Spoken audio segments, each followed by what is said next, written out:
Next guy we got coming up for you, he's actually a lady killer, so watch yourselves. He's a very sexy man. I love him to death. He's new to the scene, but he's already better than most of us. Topher Riddle!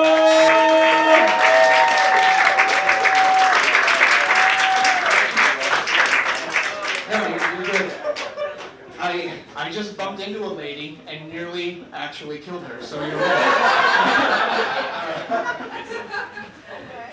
You guys, last week was the most races show on earth, or like a lot of guys of different ethnicities, and tonight is like the Crackers of Comedy tour.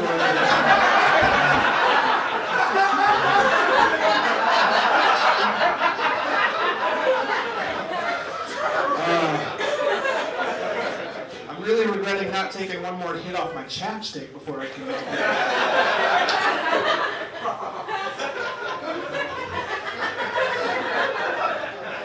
How you doing, guys? I'm Topher Riddle, and like a lot of us comics, I have a day job. I work in the gift shop of the local children's museum. We have a lot of stuff with people's names on them, like personalized cups and keychains and those little license plates that you put on bicycles. You can go in there, get your name on a cup. But it never fails. We always get some parent who comes in and they get mad because we don't have their kid's name on a cup. But it's not my fault that you gave birth to a kid named Kale. Well, not that you gave birth to a kid named Kale, because that makes it sound like the kid just came out and was like, "Hi everybody, I'm Kale, nice to meet you. Now how do I get my hands on some of this mom's boob I've heard so much about?" I read some very good reviews on Yelp, written by my older sister and my dad. Last week we had a lady come in and she was looking at the cups with names on them, and she was like, "You don't have my kid's name on a cup. Nobody ever seems to have my kid's name on a cup." And I was like, "Well, I can check and see if we have it. What's your kid's name?" And she goes, "Quimenzala?" I was like, "Quimenzala? I'm going to go out on a limb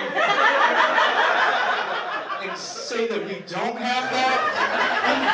Though, every once in a while, especially if I've got a few drinks in me, I can approach a girl and talk to her. Recently, I was hitting on a girl the entire night, and she just wasn't really into it. But sometimes if I really like somebody, I can be pretty persistent. Like, I'll keep going until I hear a woman say that magical phrase that I love to hear, which is, "Fine." So I was hitting on this girl, and it wasn't going well, and I realized later that I was barking up the wrong tree. Like I was barking up a lesbian tree. Tree of Lesbians would have been a much more entertaining movie than A Tree of Life. I don't know if anybody but yeah, I was hitting on her all night, and I found out she was a lesbian, and so I was trying to convince her that I'm barely a man.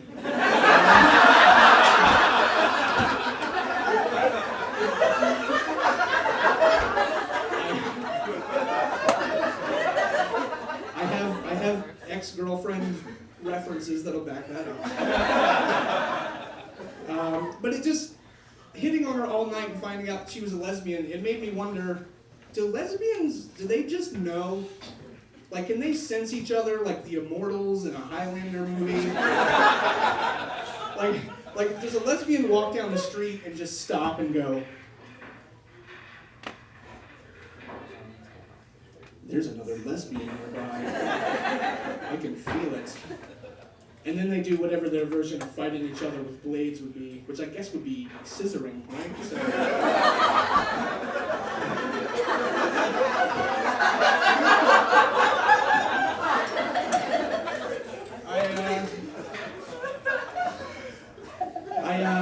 I recently was dating a girl that ended. She sort of ended it, which is crazy, you guys, because I don't know if you've noticed, but I'm pretty great, and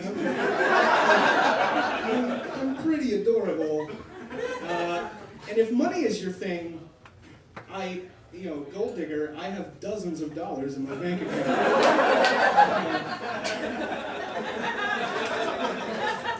But she ended it. While we were going out, she was bisexual. I never got to experience any of the benefits of that. But as soon as we broke up, she went full-on lady gay.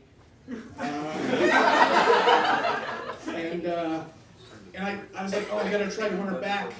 I know, I'll become a lesbian, because I wasn't thinking clearly. I was like, if I'm gonna become a lesbian, I gotta do some research. So I went online, I started watching a lot of what I like to call educational films.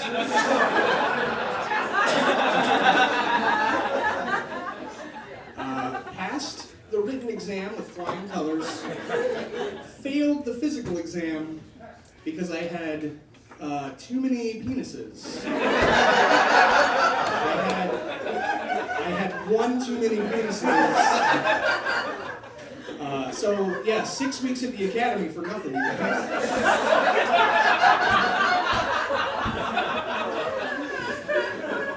But it's fine. It was probably meant to be that we broke up because we didn't have a lot of stuff in common. I grew up, I love movies. My family, we went to the movies a lot when I was a kid. Her family, they never went to the movies. And so one of our first dates, I asked her what her favorite movie was. And she's terrible at describing movies. So she was like, I don't know. I haven't seen that many. You know what movie I liked? It's that movie, I don't remember the name of it, but it's about these three best friends who live on an island and they go fishing together. And I had no idea what she was talking about. And then like a week later, we were at my apartment flipping through channels on the TV, and she goes, "Wait, go back! You just missed it. That was that show I was talking. That was that movie I was talking about." So I went back a few channels to the channel she was talking about, and I looked at the TV, and I looked at her, and I looked at the TV, and I looked at her, and I was like, "When you said it was a movie about three best friends who live on an island and go fishing together, Jaws was the movie that you were talking about?"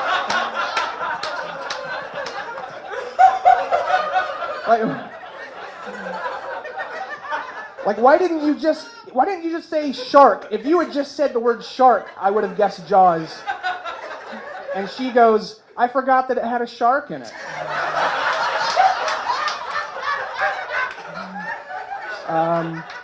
So that's over. I'm single now. Which now, like I live kind of nearby, so it's not too bad. But I used to live way out in the middle of nowhere. I used to live out in Pelion, South Carolina. Which, yeah, like if you go down here and turn right and just drive into the abyss for like 25 minutes, like you'll get to Pelion. And it was always tough trying to pick up a girl and get her home to my place, driving way out in the middle of nowhere. And it was always fun to start driving out there and look at her face and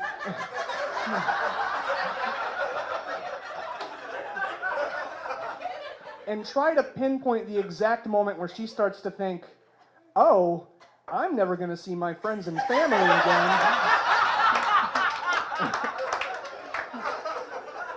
And I would see that look on her face and I would panic and I would try to calm her down. I'd be like, and I would say, relax, I'm not going to murder you. Which I realize now is one of the worst things I could possibly say. Like, that's only slightly better than if I'd said, that's right, I'm going to murder